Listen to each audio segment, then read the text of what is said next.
If you're still coding prototype apps with ChatGPT, you're going to love this video because Google has something attached to Nano, which you've probably heard about. It's an app builder, and I think it's going to blow your mind. So I'm going to go over it in this video. I'm going to show you how it works, show you an example of something that I built, and just kind of give you a general overview of it so that you can get into it as well, because you may have not even heard of this. So if this is helpful to you, please hit the like button. It really helps the channel, or leave a comment with more ideas that you have. I'll drop a link below so you can go check that out and you can follow along with me as we go through this. So if you go to Google AI Studio, just Google it, right? You're going to come up on this page. So it has all of these routes for you to build apps with Gemini. But what does that mean really? So a lot of what I've shown on this channel has been, hey, you can make a little app with ChatGPT, you can download the code, maybe you have like a one-pager HTML app that does something. What gets more complicated when you're prototyping apps is if you want to build something that works with generative AI, you've got to host, build that back end, you got to query it, you got to return things, and that's a little bit spicier. That's a little bit harder, but what the app builder allows you to do is pick an option, go into it, and then you can, by prompt, change the actual application, add features live, and use it and see how it responds. So it's really brilliant for different types of prototyping. So it gives you a bunch of starter templates right off the bat. So these are all these different ones. And I'm just going to show you Vibe Check, which is just one of these. So what Vibe Check does, I'll just show you for a quick example, is you go in here and it has a little playground where you can quickly batch test prompts for visual outputs, and it's really fast. So let's say I want to say with I want to make an SVG of a crab. I want to like have a generator that makes like multiple options, and I can just like test what the output looks like. It just be like crab with a hat, right? And I can run that. It'll generate really quick. It will return this, and like why would I want to do that?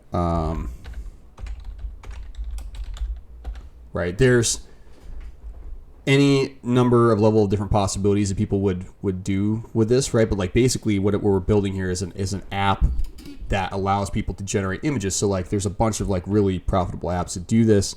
And what I'm doing here is I can like add features live. So like let's say I have this image, right? This SVG. One of the things I did is I said, well, I'd really like to view this in a new tab. So if you look over here on the left-hand side, you'll see I said, hey, give me a save button for every generation that lets me save this file. Also, give me one that just allows me to view this in a new tab. So if I click this, I can open it up in a new tab from the app. Now, that's a feature that I added just by prompting in the left-hand sidebar. So if you're following along with me, you'll see you can actually build the app as you're using it, and the whole thing is just hosted in here. And if at any point in time you want to get the code for this, it will show you under the hood what it's doing. So we'll have all the code here, and in the top right hand corner you can say download app. You can literally just take that, or you can save it to GitHub, or you can deploy the app as a Google Cloud project. So it's obviously all interlinked with Google because that's what's going on here. This is their product.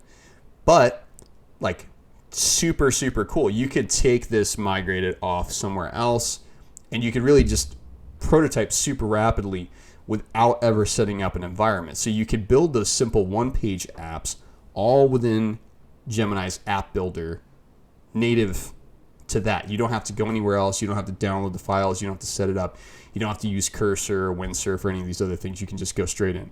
So super powerful. So I'll show you like another example here. So you've got a drop down here that has HTML, JS, 3JS, and you can generate different things with that. It has different models, right? So you can pick the different models. So I could go in here. Let me just go and reset this. This will take me back to the home page. If I go down to HTML/JS, I could go and it would say, hey, make me a memory game. So I'll click this, and then 2.5 Flash is taking that prompt and it's generating 3 versions of a memory game. But let's say that I want it to like build me 4. So I could prompt it something like on the HTML/JS output option. make it so that it generates 4 outputs instead of 3. Okay, so basically the only change we're saying here is instead of 3, give me 4. Now, you can already change the batch size up here, right? So the next time I run that, I could say Korean language memory game. That's my app that I'm going to generate with Gemini, right? And I'll fire that off, and then it'll be batch size 4. But I could say 4 outputs instead of 3 by default. So just default 4 batch size. Okay, so I'll fire that off. That prompt will actually go in to commit that change to the actual app. So when this renders and changes after that, that is actually written to the code base. So it's vibe coding your app live within the environment. And what's really important here is like no other language model has a code editor in the web for free that, or even paid, that is this powerful. In Claude, you can't do this. In ChatGPT, you can't do this. This generates an entire code base, guys, and you can, in here, build not anything, but like a lot of robust stuff. And you see, like right there, it literally just updated all the code for me. So as soon as I go back to preview, everything is going to be default if I reset it. And I'll just use that same prompt. So I reset that. When I pick, let me just make sure it worked. HTML.js batch size is 4 by default. I run that. All right, I'll go and I'll say Korean language app prompt. Sorry, that was like some file path that I had in my copy I had loaded in there. So this is just going to make something weird because it's not really going to make anything straightforward. So, okay, cool. So now here's a Korean language app. So it's a Korean word explorer. Let me open that in a new tab. So it'll have this, and I'll say, next word. Now this is not good the way that's rendering, right? So we can kind of ding it for that. But let's see if this one, maybe it's something in my, I think it's just like my browser doesn't have the translate on for it to display properly. So it's giving me that. So maybe if I downloaded it and then changed the settings in my browser, it would be good to go. But yeah, I've got like a couple different apps here. I could download those, go with those. One thing that's cool, I'll just show you like example from this. So 3JS. So it has all these different prompts that are related to 3JS, like things that would be cool by default. So I could like expand let me do this. I'll expand the 3JS default prompts to be more interesting and more related to like RPG game development. So I'll say on the 3JS default prompt options, make the prompts more robust and more related to RPG game asset development. Okay, so this is gonna like go through, think up what those things might be. So it might be like some sort of like warrior, like a sword, or I don't know, something like that for an RPG game. And then what I should see is instead of galaxy, trees, table, mouse, it'll all be like related to that. So let's say you were building an app that used generative AI to generate these types of things for game developers. You could set it up where you just vibe code all these different defaults. And what we could do is we could get like really ambitious with this. And I think that this is where we're going to try something. So whenever I get these default prompts, what I'm going to do is I'm going to try to add a feature, and we'll see how far we can get with this. We'll see if we can succeed or not, because I'd like to see the limits of this. So I'm kind of testing it out live for you guys. Okay, so see over here it has health potion, spell book, magic sword, dungeon archway. So let's do wooden shield. Let's just try that. So wooden shield's generating. We're going to see what it comes out with. 3JS makes a bunch of like 3D stuff. Very cool. So if we look at this, we can kind of like move this around. But what we're going to say is we'll say on every generated asset, generate more recommendations specific to the output that could branch generate more things using that specific,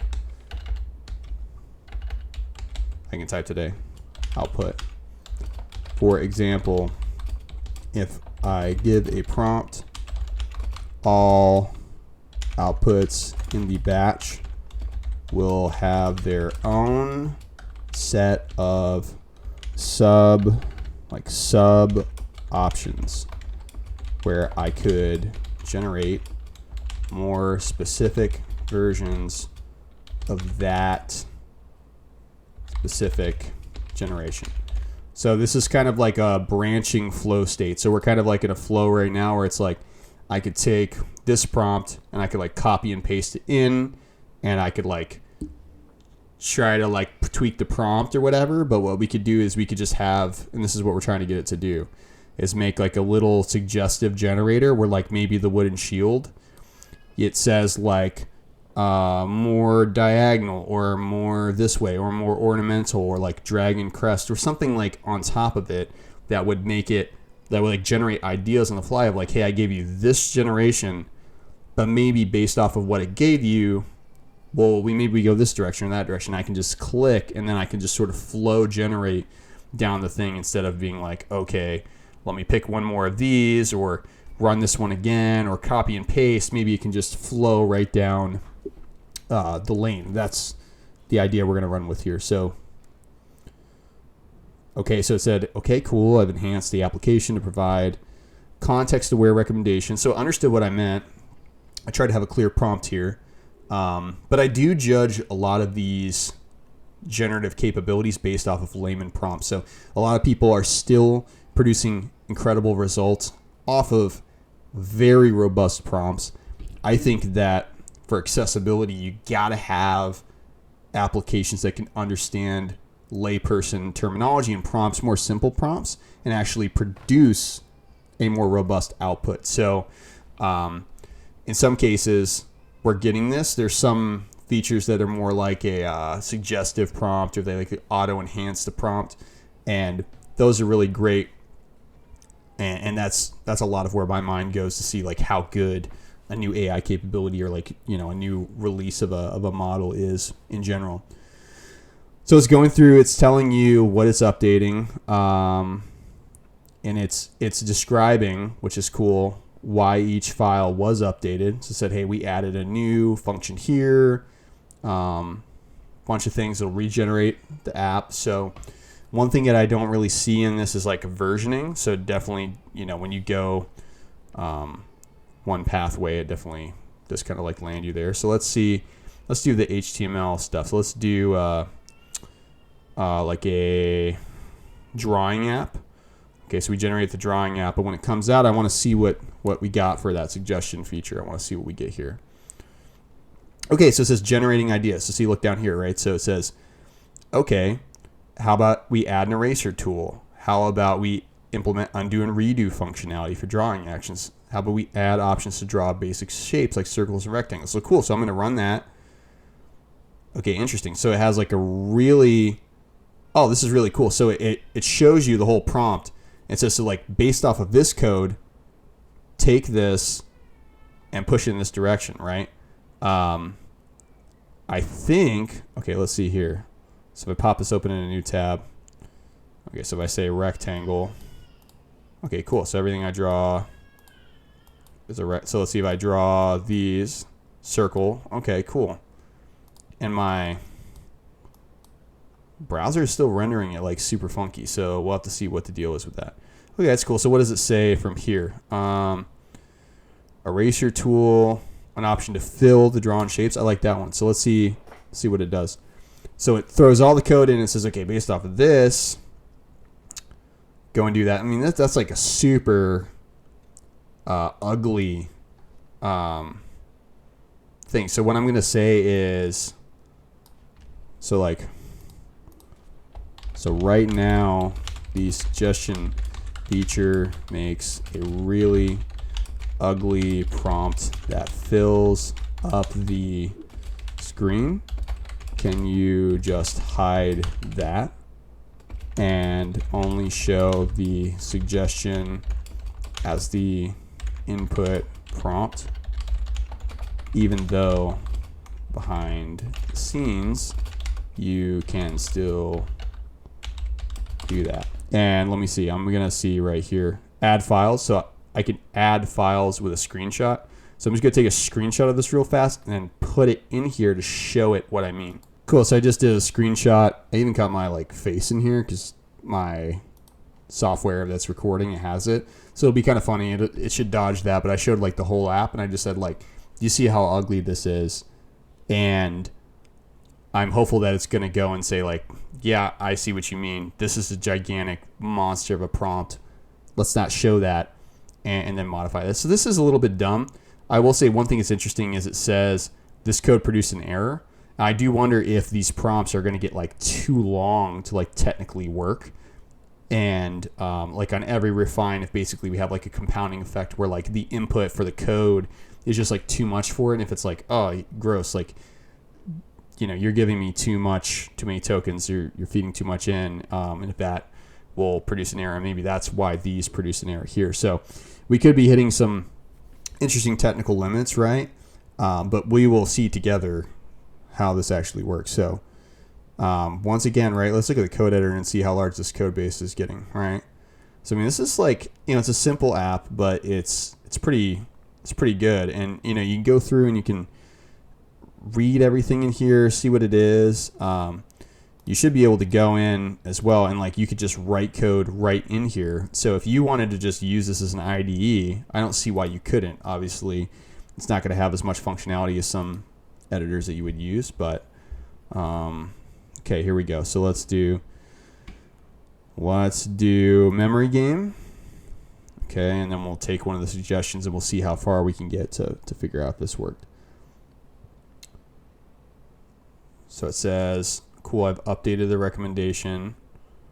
We're going to take one of the suggestions. It's just random. I'm just going to see what it does. Okay, cool. And so it did it. It just says, change the card content from emojis to animal icons.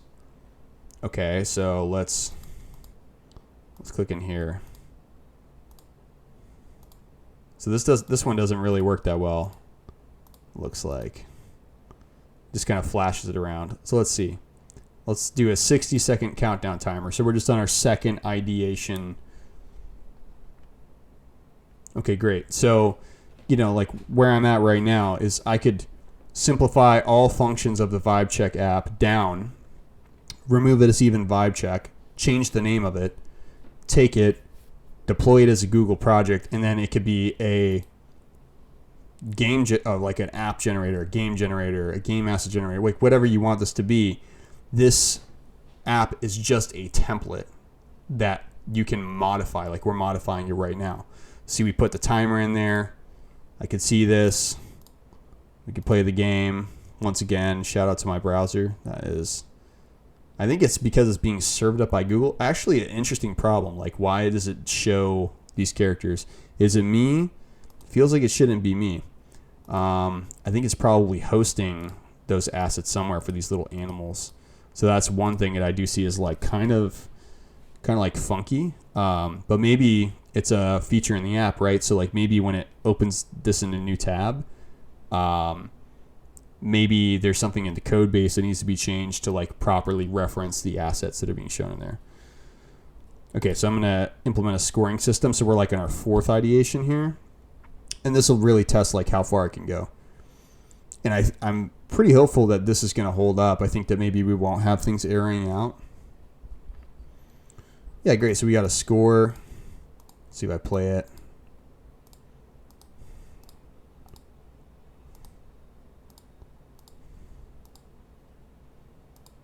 I literally haven't found one match yet. I think there's a monkey over here. Okay, so I got a monkey match. It gave me a score of 100. Okay, now it took when I got it wrong, it took my score down. Oh no. So anyhow, this is like a super competitive memory game, right? You know, you get it right, cool. You get it wrong, docks points. Great. So yeah, I mean, super cool little app here. You know, you can twist this however you want, but the fact that you have a builder, I mean, this is a million times better than a couple different things. I got some ads for this app called like Base 44 where you could build apps. Like this is, I had a, there's a video I have on that couldn't get off the ground with a pretty simple app that I wanted to build. It wouldn't even build a functional prototype. Obviously there's just one toe dip into it, but my first experience was like, terrible. Nothing worked, right? An example here is I'm getting apps that are working, that are, it understands the context, it's adhering to and generating new features. It's allowing me to work with, generative AI without setting that up and actually like setting up those API calls, bringing that back.